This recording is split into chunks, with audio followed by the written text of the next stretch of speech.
Assalamualaikum warahmatullahi wabarakatuh. Perkenalkan, nama saya Magfiratul Khairani dari PWA 2. Di sini saya akan melanjutkan presentasi mengenai filsafat ilmu yang berjudul metode-metode filsafat. Dan untuk mempersingkat waktu, di sini saya akan menjelaskan atau masuk pada bagian pengertian metode filsafat. Apa sih metode itu?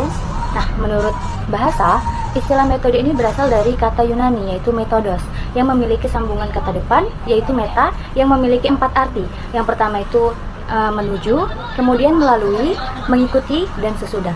Sedangkan kata kedua, yaitu hodos, yang berarti jalan, perjalanan, cara, arah, sehingga setelah metodos ini memiliki arti penelitian, metode ilmiah, hipotesa ilmiah, dan uraian ilmiah.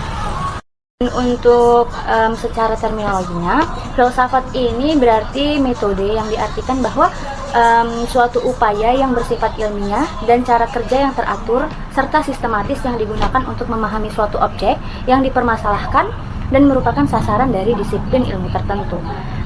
Dan menurut arti secara luasnya dapat diartikan bahwa metode ini merupakan cara berpikir para filsuf dalam menentukan kebenaran yang kemudian dinyatakan sebagai metode filsafat ilmu.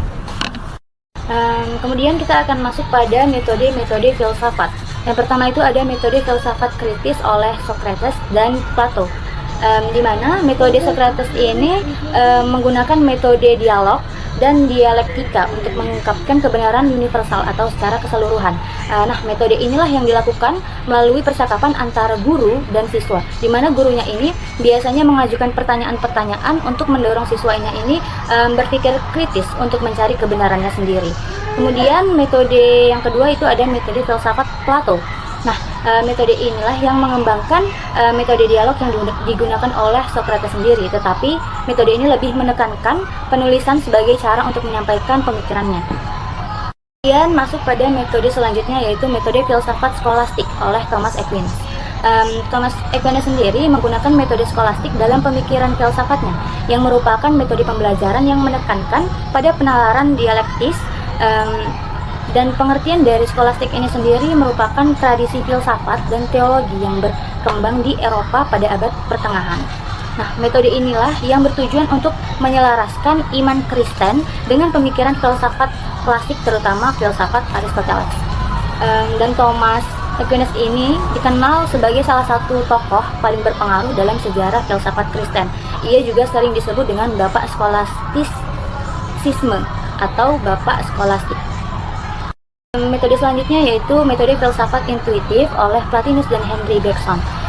Metode intuitif ini sendiri memiliki arti yaitu sebuah proses yang lebih mengedepankan pemakaian intuisi atau hati untuk menyelami segala persoalan kehidupan. Metode filsafat intuitif ini ada dua. Yang pertama itu dari Plotinus, kemudian yang kedua ada dari Henry Bergson. Metode filsafat Plotinus ini dikembangkan oleh Plotinus sendiri, yang telah dirintis oleh Plato, di mana pemakaian intuitif tersebut didekatkan dengan istilah mistik.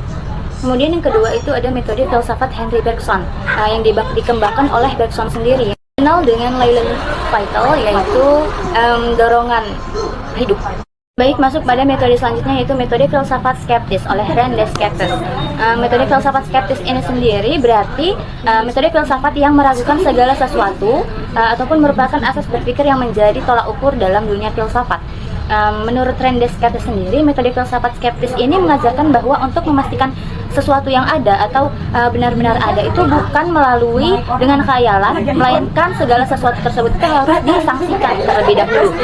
Nah, René Descartes ini menjelaskan bahwa kebenaran yang selama ini diterima sebagai kebenaran itu harus diragukan terlebih dahulu kebenarannya. Sekian dari presentasi yang dapat saya sampaikan. Kurang lebihnya saya mohon maaf kepada Allah, saya mohon ampun.